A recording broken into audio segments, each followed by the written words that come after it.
তো ফাইনালি বাংলাদেশিদের বিরুদ্ধে অপারেশন ডেল্টা হান্ট শুরু হয়ে গেছে, যার আওতায় কম করেও ৬,০০০-এর বেশি বাংলাদেশিদের একটা পুরো লিস্ট তৈরি হয়ে গেছে। আর এই লিস্ট ধরে ধরে গত ৭২ ঘন্টায় বিভিন্ন এলাকায় এদের ওপর ক্র্যাকডাউন চালানো হয়েছে। তবে ইন্টারেস্টিং ব্যাপার হলো, এটা কেবল একটা রাজ্যের ঘটনা। ওদিকে আরেকটা রাজ্য অরুণাচল প্রদেশে তো আলাদাই তাণ্ডব চলছে, যেখানে অরুণাচলের লোকাল লোকজন গোটা রাজ্যে এই বাংলাদেশি আর রোহিঙ্গাদের বিরুদ্ধে এতটাই ক্ষেপে রয়েছে যে বিভিন্ন জায়গায় এদেরকে দেখলেই পেটাতে আরম্ভ করছে। এমনকি ওখানে তো রিসেন্ট যে ঈদ ছিল সেটা পর্যন্ত পালন করতে দেয়নি। কিন্তু সবচেয়ে মারাত্মক রিপোর্ট এসেছে কর্ণাটক থেকে। ওখানকার মিডিয়া রিপোর্ট করছে যে গোটা কর্ণাটকে মিনিমাম ২০ লাখের বেশি অবৈধ বাংলাদেশিদের বাস রয়েছে, যারা কিন্তু পশ্চিমবঙ্গ থেকে ফেক ডকুমেন্টস তৈরি করে এইসব রাজ্যে ঢুকে পড়েছে। আর আপনারা তো জানেনই, এদেরকে সাপোর্ট দেওয়ার জন্য পুরো ইকোসিস্টেম রয়েছে কর্ণাটকে, স্পেশালি ওখানকার লোকাল কংগ্রেস সরকার। তো এই মুহূর্তে ধীরে ধীরে ওই রাজ্যের যা পরিস্থিতি, তাতে কিন্তু এই বাংলাদেশি ইস্যুর চক্করে ওখানকার যে কংগ্রেস সরকার সেটা পর্যন্ত ভেঙে যেতে পারে। কারণ কর্ণাটকের হিন্দুরা এই মুহূর্তে মারাত্মকভাবে অ্যান্টি বাংলাদেশি মুভমেন্ট চালাচ্ছে লোকাল সরকারের বিরুদ্ধে। ফলে এই পুরো ঘটনায় দুটো বিষয় তো স্পষ্ট। একটা হলো সরকার উঠে পড়ে লেগেছে গোটা দেশ থেকে বাংলাদেশিদের লাথি মেরে তাড়াতে। আর দুই, এবং সবচেয়ে গুরুত্বপূর্ণ, সরকারের থেকেও এখন কিন্তু লোকাল জনগণ অনেক বেশি অ্যাক্টিভ রয়েছে এদেরকে তাড়ানোর জন্য। ফলে এই ধরনের কোঅর্ডিনেশন সরকার আর জনগণের মধ্যে এর আগে ভারতে কোনো দিন দেখা যায়। আচ্ছা, ইন্টারেস্টিং ব্যাপার হলো, ভারতে যখন এইসব কাংলুদের ধরপাকড় চলছে, ওদিকে বাংলাদেশের ভেতর যে একটা আতঙ্ক তৈরি হয়েছে, তার দৌলতে এখন বাংলাদেশের বর্ডার গার্ড পুরো দম লাগিয়ে দিয়েছে, যাতে ভারতীয় সীমান্ত থেকে কোনোভাবে বাংলাদেশিরা নিজের দেশেই ঢুকতে না পারে। কি অবস্থা জাস্ট ভাবুন, মুসলিম অত্যাচারী নাকি ভারত আর ইসরায়েলের মতন দেশ, অথচ সেম মুসলিম বা নিজেদের দেশের জনগণকেই বাংলাদেশ একটা মুসলিম দেশ হয়ে এইভাবে ধোঁকা দিচ্ছে আর নিজের দেশে ঢুকতে দিচ্ছেন।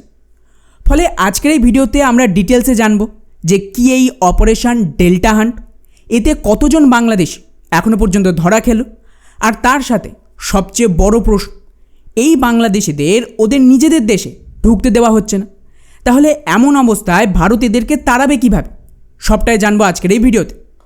তো বন্ধুরা, রিসেন্টলি গুজরাটের বিজেপি সরকার হঠাৎ করেই ৭২ ঘন্টা আগে এক নতুন অপারেশন লঞ্চ করে, নাম দেওয়া হয় ডেল্টা হান্ট। এর আওতায় আহমেদাবাদ থেকে শুরু করে সুরাটের মতন যত বড় বড় শহর রয়েছে, এই শহরগুলোতে মারাত্মক পরিমাণে ক্র্যাকডাউন শুরু হয় পুলিশ আর ইন্টেলিজেন্সে, যার আওতায় প্রথম দিনে প্রায় ৩৬২ জন বাংলাদেশি মুসলিম এখানে ধরা পড়ে, এবং দ্বিতীয় দিনে এই সংখ্যা বেড়ে তো ৫০০ পেরিয়ে গেছে। এছাড়াও লেটেস্ট রিপোর্ট অনুযায়ী ওখানে আরও ৭২০ জনকে জেরা করা হচ্ছে, আর খুব সম্ভবত এদেরকেও অ্যারেস্ট করা হতে পারে। অর্থাৎ এটা কিন্তু গুজরাটের ইতিহাসে সবচেয়ে বড় ক্র্যাকডাউন ছিল এই জাতীয় অবৈধ বাংলাদেশিদের বিরুদ্ধে। তবে গুজরাট খুবই পরিকল্পনা মাফিক এই অপারেশনটা চালিয়েছে। ওরা কিন্তু একসাথে সমস্ত বাংলাদেশিদের ধরছেন। ওদের প্ল্যান সিম্পল, যদি একসাথে কয়েক লক্ষ বা কোটি বাংলাদেশিদের ধরা হয়, এদেরকে তো রাখা মুশকিল। তাই প্রতি কয়েক সপ্তাহ পর পর এই বাংলাদেশিদের ওপর ক্র্যাকডাউন করছে, ওদেরকে ধরছে আর ডিপোর্ট করছে, তারপর এগেন এদের বিরুদ্ধে অপারেশন শুরু হচ্ছে। এর ফলে কিন্তু দুটো সুবিধা, এক হলো ছোট ছোট ভাগে এদেরকে আইডেন্টিফাই করে ফেরত পাঠানো সহজ হচ্ছে, আর দুই হলো কয়েকশো বাংলাদেশি ধরলে আরও কিছু বাংলাদেশিরা ভয়ে কিন্তু নিজেরাই বাংলাদেশে পালানোর চেষ্টা করছে। এতে করে ভারতেরই সুবিধা হবে। আর আমাদের গৃহমন্ত্রী অমিত শাহ কয়েকদিন আগেই বাংলাদেশিদের সাফ জানিয়ে দিয়েছিল, যদি বাংলাদেশিরা নিজেরাই ওদের দেশে ফিরে যায়, তাহলে কিন্তু ওদের বিরুদ্ধে কোনো কেস হবে না। তা না হলে যা রিপোর্ট আসছে, তাতে ভবিষ্যতে এদেরকে ধরলে এদের থেকে পুরো খরচও তোলা হতে পারে। তার থেকে বেটার এরা নিজেরাই পালিয়ে যাবে, অন্তত যা টাকা পয়সা আছে সেটা তো থাকবে। আচ্ছা, ইন্টারেস্টিং ব্যাপার হলো, বিষয়টা কিন্তু শুধুমাত্র গুজরাটে সীমাবদ্ধ নয়।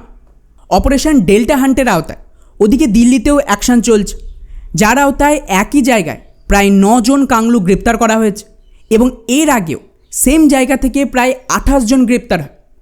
তবে যে পুরো অপারেশন চলছে, এর সবচেয়ে বেস্ট পার্ট কী জানেন?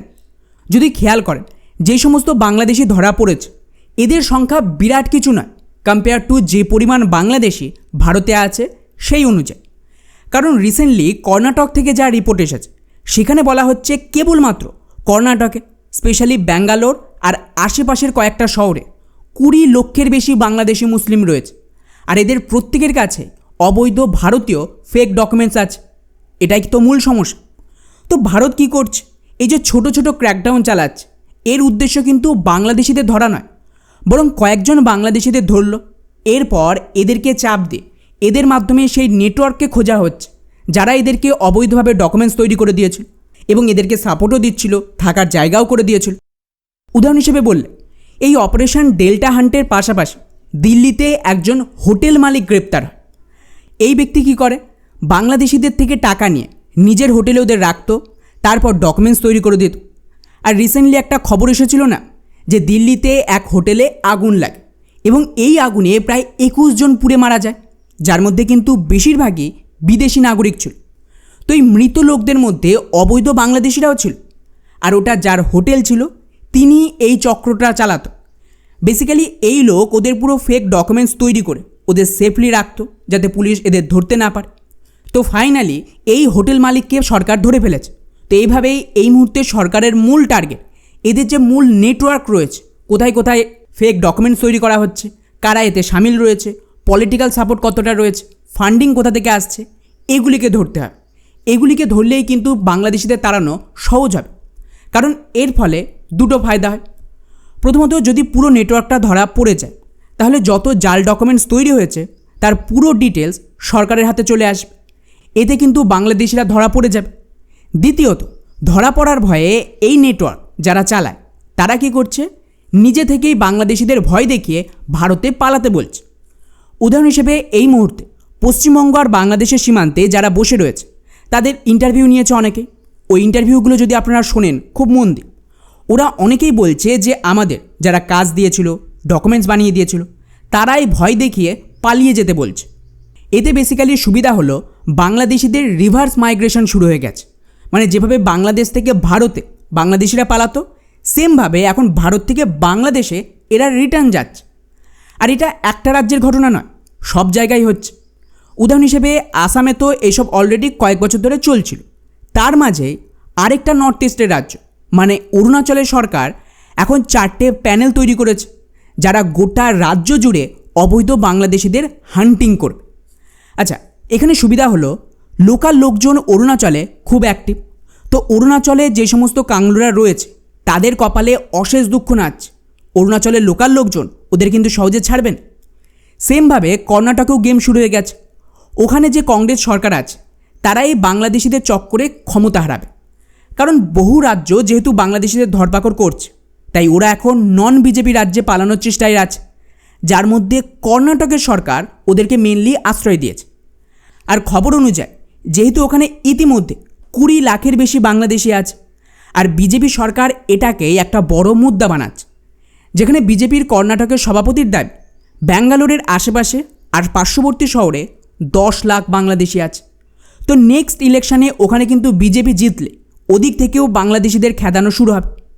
ফলে এই মুহূর্তে বাংলাদেশিদের জন্য খুব বেশি জায়গা ভারতে বেঁচে নেই যেখানে ওরা লুকোতে পারে। যাই হোক, এবারে আসি আসল কথা, যে ভারত নয় অ্যাকশান নিচ্ছে, কিন্তু বাংলাদেশ তো এদের ফেরত নিচ্ছে না, আর সীমান্ত ফুল পাহারা দিচ্ছে যাতে ওরা দেশে ঢুকতেই না পারে। তাহলে ভারত এদেরকে ফেরত পাঠাবে কী করে? কারণ এদের সংখ্যা তো কম না, কয়েক কোটি বাংলাদেশ। একটু মনে করুন আমি আগের ভিডিওগুলোতে কি বলেছিলাম, যে বাংলাদেশ কিছুতেই এদেরকে ফেরত নেবে না, এটা কনফার্ম। এই জন্যই তো বিএনপিকে আনে।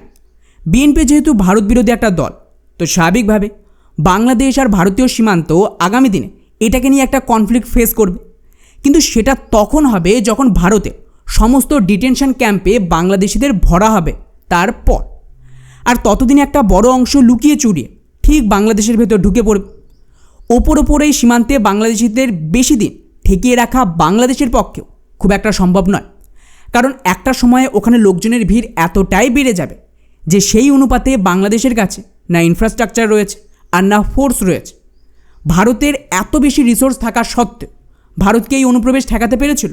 পারেনি। আপনাদের মনে হয় যে বাংলাদেশের কাছে ভারতের তুলনায় 10 গুণ বেশি ক্ষমতা আছে? যে ওরা এগুলো ঠেকিয়ে দেবে। আর এবারে তো ভারতের তরফ থেকে বিএসএফও এই কাংড়ুদের সাপোর্ট দিচ্ছে সীমান্ত পেরিয়ে বাংলাদেশে ফেরত যাওয়ার জন্য। ফলে এমন অবস্থায় বিজেপির পক্ষে এদেরকে ঠেকানো মুশকিল। এবং যখন অ্যাকচুয়ালি বড় মাত্রায় এদেরকে ধরে ধরে সীমান্তে জড়ো করা হবে, এদিক থেকে বিএসএফ পুশ করবে, তখন খেলা জমে উঠবে। তাই চিন্তার কিছুই নেই, সবটাই শান্তিপূর্ণভাবেই হচ্ছে আর শান্তিপূর্ণভাবেই হবে।